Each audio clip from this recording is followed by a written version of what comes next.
All right, so in this final video, we are going to apply the big three sociological perspectives to this topic of poverty, and we're also going to discuss some potential solutions about what we can specifically do here in the United States to overcome the issues of pertaining to poverty that we're currently experiencing. Before we do that, though, I just wanted to provide a few more statistics to help, again, debunk this myth that poor people are just poor because they're lazy or because they aren't working hard enough, which is kind of the rhetoric that's supported by this idea of the American dream in our society, that anyone can overcome poverty, that anyone can improve their social standing and achieve upward social mobility if they just work hard enough. There's also this myth that's out there that some people believe that people want to be poor so they can take advantage of the system. If you've ever heard of the awful term of a welfare queen, people that just have children and refuse to work so they can have their families supported by subsidies and benefits that are put in place by the federal government to protect people who are living below the poverty line. Of course, again, there may be some exceptions to every rule, right? There are always going to be individuals who challenge these, who support these myths that are in place, but that is definitely not the norm here. The vast majority of people who are poor, who are currently living in poverty, do not want to be there. The vast majority of people that are living in poverty are doing everything in their ability to get out of poverty. But as we'll discuss here in this coming slide, it's not as easy as some of us may think it is. So the total number of poor people currently living in the United States is 46 million. Over 46 million people are currently living below the poverty line in the United States. Out of that 46 million, over 16 million of them, right, so about a third of them, are people under the age of 18. And another 3.5 million of people living in poverty are over the age of 65. Right, so people under the age of 18, legally defined as minors in our society, wouldn't expect them to be working in the first place. People over the age of 65, which is kind of understood as the general age of that people retire in our society, wouldn't expect them to be working in the other place. So that leaves us with about 26 million poor people in the United States who are between the ages of 18 and 64. So out of these 26 million people between the age of 18 and 64 that are currently living in poverty, over 9 million of them are working full or part-time already, right? So they are working, they're just not getting paid a living wage. You know, there's a lot of discussions in our society that the minimum wage needs to be drastically higher in order for people to actually work and get pay that puts them above the poverty line. Another about 3.5 million of people currently living in poverty are unemployed, but they're looking for work, right? For whatever reasons, maybe they just can't find a job. Again, think of the activity we did with Mason at the beginning of the semester. Sometimes people do everything in their power to get a job, but these structural barriers in place can prevent individuals from attaining employment. Another 4 million individuals who are living in poverty are disabled, which prevents them from working. About 77,000 of people who are living in poverty are in the armed forces. So something very important. A lot of veterans living in poverty in the United States. And then the remaining 9 million people are able-bodied, but not in the workforce and not looking for jobs. Okay. So let's put this in context. 80% of the poor people in the United States are either too young or too old to work.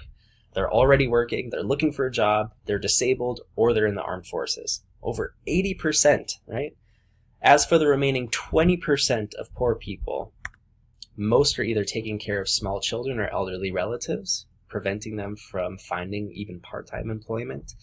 They might be retired for health reasons, or like you, they are in school. A growing number of college-age adults in the United States are living in poverty, right?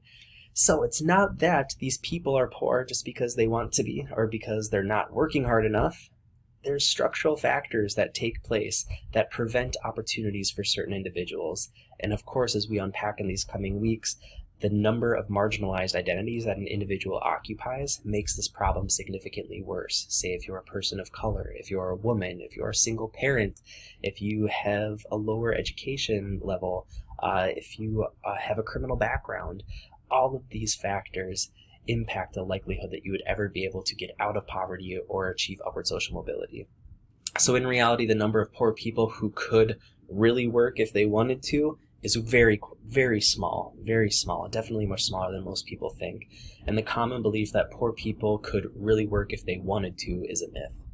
While there are likely some individuals who do try to take advantage of the system, the idea of welfare queens being the norm is also very much a myth. And here's a link for a video that we won't watch now, but if you open up the slides on Blackboard, you can click this link, and it tells you how this stereotype of the welfare queen was exaggerated based off of one individual many years ago, and since then has just kind of been perpetuated in society as this mythical stereotype that really doesn't have any solid basis in reality. So let's take a look at some sociological explanations of poverty. We'll start with functionalists, which is kind of problematic in my perspective here in explaining the persistence and the functions of poverty in our society. So if you remember, functionalism as a theory assumes that society structures exist because they help society function and maintain a level of stability in society. So in turn, functionalism argues that stratification exists because it is actually functional and inevitable for any society. So in any society, functionalists would argue that some jobs are considered more important or have more prestige in comparison to others, and these more prestigious jobs typically require more skill and knowledge than others. For example, being a surgeon, an executive, or a lawyer requires a higher level of education and more skill. Since important or more prestigious jobs are more difficult to attain, functionalists would argue that society should encourage individuals to pursue those important jobs by promising them higher incomes and rewards. As in other words, if working as a lawyer requires, let's say, 8 years of school outside of high school, and it would pay the same amount as working as a janitor, which requires no additional education or training outside of high school, why would anyone want to put in that extra 8 years of work? So by incentivizing these more prestigious jobs, by providing them with higher incomes, functionalists argue it enables society as a whole to kind of create this healthy source of competition to encourage certain individuals who are able to pursue these higher levels of education and these higher levels of skill development and critical thinking to do so, and as a result, we should reward them with higher levels of income. So as such, stratification is inevitable for functional society, is what the argument that structural functionalists would make. Furthermore, according to functionalism, if stratification is inevitable, poverty then also becomes inevitable. If poor people are poor, it is because they lack the ability to gain the skills and knowledge necessary for high-paying jobs, according to functionalism. Poverty is also functional for a society. Remember, functionalists are always trying to provide some sort of justification or explanation as to how even perceivably bad things in our society are actually good for society as a whole. So functionalists would argue that poverty is actually functional because poor people do the work that rich people don't want to do, right? We need people doing jobs like custodial service and working for sanitation and being fast food workers, which definitely don't have a lot of prestige to them, but we need people who are willing to do those jobs because they are important for society as a whole. Programs and services that help poor people provide jobs for others, right? So the fact that we have a welfare system and that we need social workers and policymakers in place to kind of enable the distribution of subsidies and benefits creates a lot of jobs for society, which is a good thing.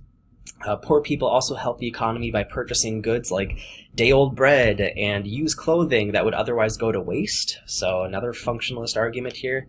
According to this line of reasoning, the middle and upper classes have a vested interest in neglecting poverty to help ensure its continued existence. So obviously, a functionalist perspective, the very fact that it's arguing that poverty is good and that it should be maintained, very problematic, which is why I personally, as a sociologist, don't find much utility in a structural functionalist argument. Obvious problems with functionalism. Number one, who decides what jobs are quote-unquote important in the first place and deserving of more money? As the video we watched earlier suggested, it's very difficult for me to come up with any logical argument that a CEO of a company deserves to be making 380 times more money than an average worker at the company. So who decides how we're going to distribute wealth in these ways and assign different levels of prestige and income to jobs? Another problem is that functionalism implies that people can improve their economic status by improving their skills or knowledge, which obviously disregards our society's lack of equal opportunity. As we've talked about, oftentimes structural barriers in place prevent individuals from getting a higher degree or obtaining certain jobs in society. Conflict theory, I think a much more applicable and useful sociological perspective to explain poverty and what we can do to eradicate it. Conflict theorists argue that stratification results from a lack of opportunity and from discrimination and prejudice against the poor, women, and people of color. Conflict theory argues that poverty and social stratification is neither necessary nor inevitable in society. Conflict theorists also argue that people with power take advantage of their position at the top of society so they can stay at the top, even if this means oppressing people at the bottom, right? So this is really important when we're talking about poverty here, recognizing that if that top 1% of the United States, the top wealthiest percent of people that own 40% of our nation's wealth, if that wealth was more equally distributed throughout people in the US, specifically helping people who are currently living in poverty, we could have a much more equal distribution of wealth, which still allowed for a healthy degree of competition, right? It's not saying that everyone needs to be paid the exact same amount.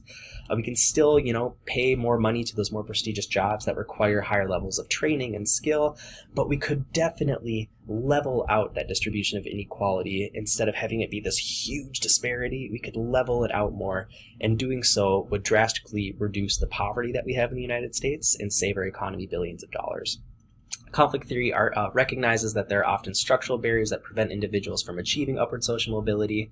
For instance, it's hard to get a job and quote-unquote pull yourself up by the bootstraps if you are homeless and or living in poverty, since most jobs require that you have things like a residence or a phone or reliable transportation. It's also hard to get a better job if you can't afford to go to college, if you have children or other dependents at home, etc. So conflict theory recognizes these discrepancies that prevent certain individuals, specifically those who occupy marginalized identities, from achieving this upward social mobility. And lastly, we'll take a look at a symbolic interactionist perspective here. Unlike the functionalist and conflict views, symbolic interactionism does not try to explain why we have stratification in the first place.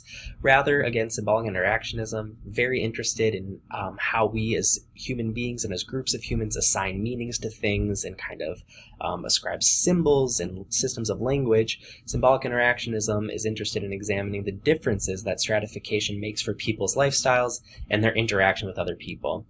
So for example, symbolic interactionism would recognize that the labeling of certain groups as poor affects how other members of society view and interact with them, right? So let's wrap it up here for now, and then in the final video, we will take a closer look at some of the actual implications that poverty has on people's lives in the United States, and then we'll also address some possible solutions for poverty.